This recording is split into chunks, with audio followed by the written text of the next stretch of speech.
মাহাদি চট্টগ্রাম থেকে বের হবে না, মাহাদি বুয়েট থেকে বের হবে না, বাংলাদেশ থেকেও তো 2-4টা মাহাদি অলরেডি বের হয়ে গেছে, বের হয় নাই। আর মাহাদি আরবি ভাষায় কথা বলবে। কি ভাষায় কথা বলবে? পাঞ্জাবি ভাষায় কথা বলবে না। আমাদের পাঞ্জাব থেকে একটা মাহাদি বের হয়েছিল ইংরেজদের সময়, ব্রিটিশ আমলে। সে বলেছে আমি মাহাদি, আমি ঈসা, নাউজুবিল্লাহ। পরে দাবি করেছে সেই নবী। আর বাংলার মাটিতে এদের দাওয়াত এখন খুব জোরে জোরে চলছে। নাম দিয়েছে আহমেদিয়া মুসলিম জামাত, নাম শুনেছেন নাকি?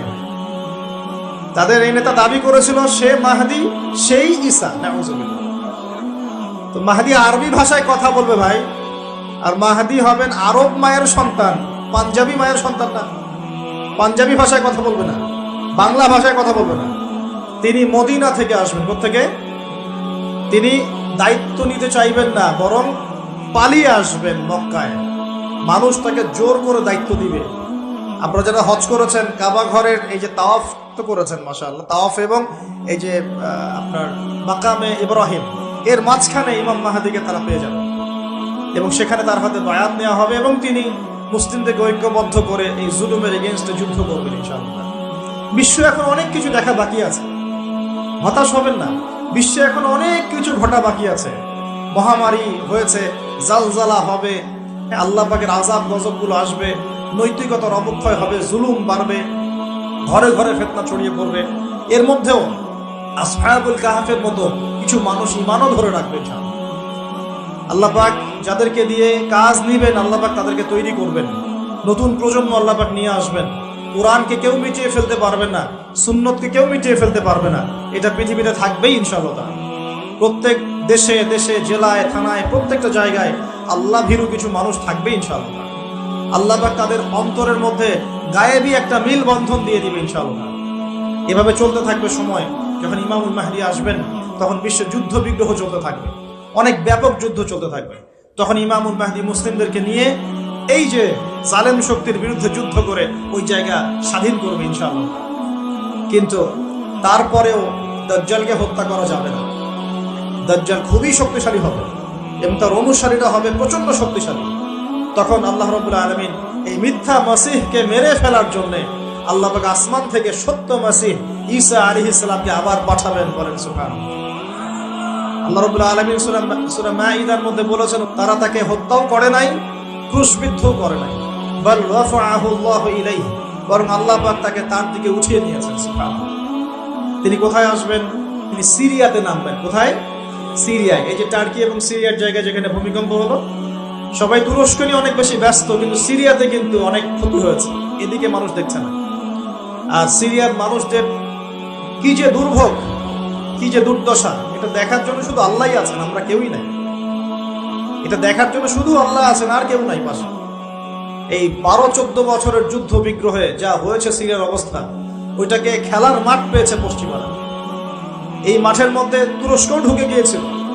এটাও একটা শাস্তি হতে পারে। ন্যাটোর সাথে ঢুকে সেও এখানে হামলা চালিয়েছে, এটাও হতে পারে, আল্লাহ ভালো জানেন। সিরিয়ার মাজলুম শিশুদেরকে আকাশের নিচে রাত কাটাতে হয়, 3 দিনে একবার খাবার পায় তারা। একই অবস্থা ইয়েমেনেও আছে। ইয়েমেনে যে বলা হয় যে 5 থেকে 6 লক্ষ মানুষ মারা গেছে বিগত গৃহযুদ্ধে 2010 সাল থেকে। আর সেখানে যতজন মানুষ মারা গেছে তার মধ্যে 60% হচ্ছে বাচ্চা। তো এই বাচ্চাদের কি দোষ ছিল? তারা কি জানতো শিয়া কাকে বলে, সুন্নি কাকে বলে? তারা কি জানে দুনিয়া কি, আখেরাত কি? তারা কি জানে কোনটা হক কোনটা বাতিল? তারা তো জানে যে মায়ের বুকের দুধ খেতে হয়। দুধের বাচ্চাগুলো দুধ পায় না, মায়েরা দুধ দিতে পারে না, খাবার নাই, দুর্ভিক্ষ। এই সংকটের জন্য কে দায়ী? আল্লাহ না মানুষ?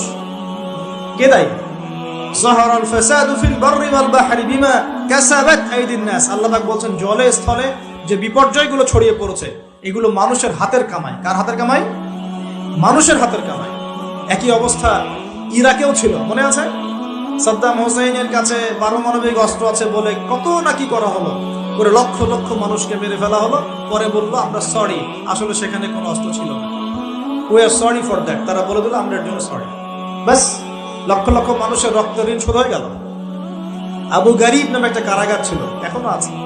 ওই কারাগারের মধ্যে মুসলিমদেরকে ঢুকিয়ে যে নির্মম নির্যাতন করা হতো, আপনারা জানেন না। পাকিস্তানের একজন ডক্টর মহিলা, ওই যে উনি নিউরো মেডিসিন ডক্টর আফিয়া, উনাকে মনে হয় 10 থেকে 12 বছর ধরে ওখানে নির্যাতন করা হয়েছে। আপনার বোনকে যদি একবার কেউ খারাপ নজরে তাকায়, আপনার কেমন মনে হয়? আপনার মায়ের দিকে যদি কেউ একবার খারাপ নজরে তাকায়, একটা খারাপ মন্তব্য করে, আপনার কি মনে হয়? আপনার স্ত্রীকে যদি কেউ একটু গায়ে টাচ করে চলে যায়, শ্লীলতাহানি করে, টিস করে, আপনার কি মনে হবে? এরকম লক্ষ লক্ষ বোনদেরকে আমাদেরকে এরকম ধর্ষণ করা হয়েছে দিনের পর দিন। গ্যাং রেপ বলে, গ্যাং রেপ মানে একসাথে 10 জন 12 জন মিলে আমাদের বোনদেরকে ধর্ষণ করেছে। মুসলিমরা তো বললাম না, মুসলিমরা পড়ে আছে ওঠেন বসেন নিয়ে, মজা ট্রল এগুলো নিয়ে। সারা বিশ্বে যা হচ্ছে মুসলিমদের সাথে, যদি আমরা সত্যি জানতাম, শান্তিতে ঘুমাতেই পারতাম, আমাদের ঘুম উড়ে যেত চোখ থেকে। বেশি বললেও সমস্যা, বেশি করলেও সমস্যা, কাকেই বলবো, কে বা বুঝবে? দেখা যায় এমন অনেক সময় হয়েছে, অনেক ভালো ভালো নেতা সমাজে এসেছে, আসার পরে জনগণকে বুঝিয়েছে, জনগণ বলেছে ঠিক আমরা তোমার সাথে আছি। যেই সেই নেতার উপর কোনো বিপদ এসেছে, জনগণ নাই, কাকে নিয়ে কি করবে না, কার সামনেই বা কি বলবো? আমাদের প্রত্যেকটা জেলা বলেন, থানা বলেন, দেশ বলেন, আনাচে কানাচে নিবেদিত প্রাণ মুসলিম ভাই তৈরি করতে হবে, যারা কাজের মানুষ, ঝোঁকে চলে না, আবেগে চলে না, ইস্যু পাগল না, আবেগে চলে না, কাজের অ্যাক্টিভ কিছু মানুষ দরকার, যারা শিক্ষিত, এডুকেটেড, যারা পরিস্থিতি বোঝে, যারা হিকমা বোঝে, যারা নিবেদিত প্রাণ, যারা অর্থ কোরবানি করার মানসিকতা রাখে, শিক্ষা প্রতিষ্ঠান গড়ে তোলে, সোশ্যাল ওয়ার্ক করে, একটা জনসংযোগ যারা গঠন করতে পারে, এমন কিছু মানুষ আর নেতা আল্লাহ আমাদেরকে দান করুন বলে আমি। এভাবে একদিনের মাহফিল বলেন আর ওই ইস্যু পাগল কোন ইস্যু নিয়ে লাফালাফি করে উম্মার বিজয় হবে না। আমাদের সবাইকে যার যার জায়গা থেকে কনস্ট্রাকটিভ কাজ করতে হবে, সবাইকে এফোর্ট দিতে হবে। শুধু একজন দায়ীর দায়িত্ব না, একজন আলেমের দায়িত্ব না, আপনারও দায়িত্ব আছে। তো আপনার দায়িত্বটা আপনি ঠিক মতো পালন করেন না কেন? নামাজ আপনার দায়িত্ব, কোরআন তেলাওয়াত করা শেখা আপনার দায়িত্ব, দিনের জ্ঞান শেখা আপনার দায়িত্ব, জ্ঞান প্রচার করা আপনার দায়িত্ব, আদর্শ পরিবারটা গড়া আপনার দায়িত্ব, হালাল খাওয়া আপনার দায়িত্ব, উম্মাকে নিয়ে ফিকির করা তো আপনারও দায়িত্ব। উম্মা কি শুধু আমার, আপনার নয়? উম্মা কি শুধু আলেমদের, আপনাদের নয়? তাহলে আমরা কি সবাই শুধু কয়েকজন মানুষের ঘাড়ে দায়িত্ব চাপিয়ে দিয়ে চলে যাব? এই সমস্যা হচ্ছে আমাদের সমাজে। বিশ্বাস করেন, যদি সবাই একসাথে ঐক্যবদ্ধভাবে ঈমান ধরে রাখতে পারতাম, কোনোদিনও কোনো জালেমের সামনে আমাদেরকে মাথা নত করতে হতো। আমাদের মধ্যে ঐক্য নাই তো, বাস্তবতা হচ্ছে না, আমাদের মধ্যে কোনো ঐক্য নাই। যেটা আছে সেটা প্রয়োজনের তুলনায় নিতান্তই অল্প।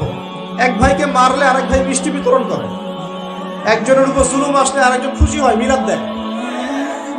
একজনকে সামান্য একটা ইস্যু থাকার না থাক, ইস্যু থাকলে তো কথাই নাই, না থাকলেও জোর করে টেনে বের করবে, করার পরে সারা দেশে একদম মান সম্মান হানি না করলে ঘুম হয় না।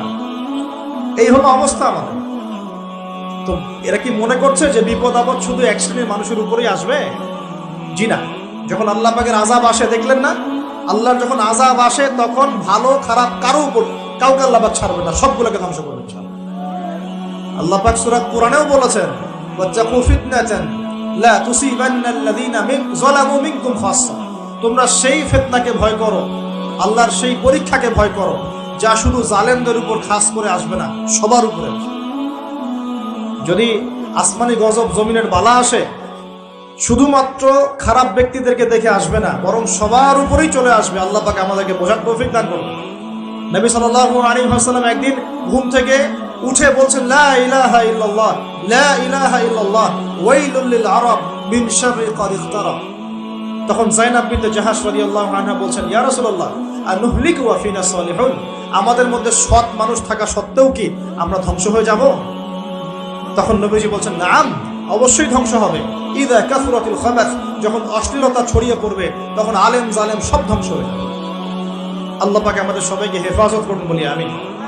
সামাজিক প্রতিরোধ করে তোলেন, অন্যায়ের বিরুদ্ধে প্রতিবাদ করা শিখেন, সৎ কাজে আদেশ করেন, অন্যায় কাজে নিষেধ করেন, নিজের ব্যক্তিত্ব বজায় রাখেন, ইসলামকে হাসি ঠাট্টার পাত্র বানাবেন না, যার যার দায়িত্ব তার তার জায়গা থেকে পালন করেন।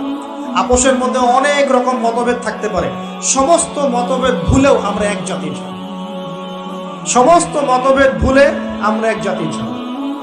মনে করেন আমি সঠিক বিষয়ের উপর ছিলাম, সঠিক বিষয় থাকার পরেও মানুষ আমাকে খুব গালিগালাজ করলো, তারপরেও যারা আমাকে গালিগালাজ করেছে উম্মার ঐক্যের স্বার্থে তাদের সাথে বসতেও রাজি আছেন।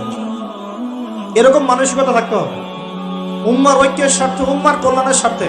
যে আপনাকে থাপ্পড় দিয়েছে ওর সাথেও চলতে হবে আপনার, কারণ উম্মা সবচেয়ে বড় বিষয়, আমার ব্যক্তির স্বার্থ বড় বিষয় না। কখনো কখনো বৃহত্তর স্বার্থে ক্ষুদ্রতর স্বার্থ বিসর্জন দিতে হয়। প্রিয় ভাইরা, এটা দাজ্জালীয় একটা সভ্যতার যুগ চলছে এখন। এই ফিতনাগুলো সব ঘরে ঘরে। এখন এখান থেকে যুবক ভাইদেরকে একটু বুঝাই, প্লিজ আমার দিকে দেখেন। দাজ্জাল খুব ভালো করেই জানে যে তার এই বিশ্ব শাসনের পথে বাধা হচ্ছে মুসলিমরা। কারা? আর সে খুব ভালো করেই জানে মুসলিমদের মধ্যে সবচেয়ে বেশি বাধা হচ্ছে যুব সমাজ।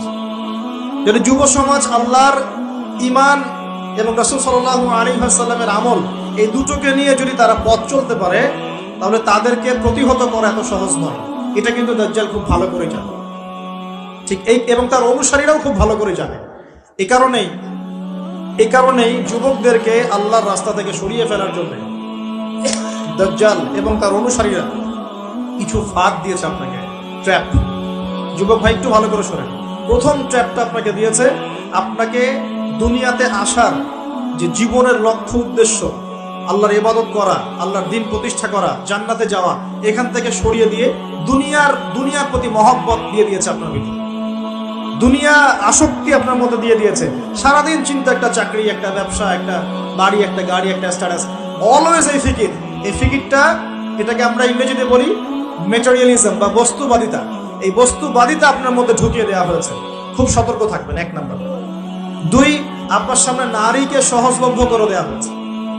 মেয়ে নারী, এই নারী জাতিকে আপনার সামনে সহজলভ্য করে দেওয়া হয়েছে। অনলাইন অফলাইন যেখানেই যাবেন, নগ্ন নারীকে আপনি সামনেই পাবেন। মাত্র 1000, 1500, 2000 টাকা দিয়ে মানুষ জেনা করতে পারে, এখন রাত কাটাতে পারে, কেউ বাধা দেওয়ার নাই। কিন্তু যদি হালাল ভাবে বিয়ে করতে চান, পদে পদে বাধা পাবেন না, পাবেন না? হালাল ভাবে বিয়ে করতে চাইলে পদে পদে বাধা পাচ্ছেন, কিন্তু জেনা করতে গেলে আপনাকে কেউ বাধা দিচ্ছে না। একটা ছেলে চাইলেই হোটেলে রাত কাটাতে পারে এখন। আর এখন ফ্রি মিক্সিং এর যুগ, আর ছেলে মেয়ের অবাধ মেলামেশা। বিয়ের আগেই দেখা যায় ছেলেরা মেয়েদের সাধভোগ করে, মেয়েরা ছেলেদের সাধভোগ করে। এবং এই পরিসংখ্যান দিন দিন বাড়ছে বাংলার মাটিতে, বাড়ছে না? এটা আপনাকে আল্লাহর পথ থেকে সরিয়ে দেওয়ার জন্য মহিলাদেরকে অস্ত্র হিসেবে ইউজ করা হচ্ছে। খুব খেয়াল রাখবেন, আল্লাহ পাক বোঝার তৌফিক দান করুন। 3 নাম্বার, আপনার সামনে দারিদ্রতা, বেকারত্বের একটা হতাশা দিয়ে দেওয়া হয়েছে। দারিদ্রতা, আমার চাকরি হচ্ছে না, ক্যারিয়ার কি করবো, হ্যাঁ বেকার হয়ে থাকলাম, এইসব হতাশা আপনার মধ্যে ঢুকিয়ে দেওয়া হয়েছে।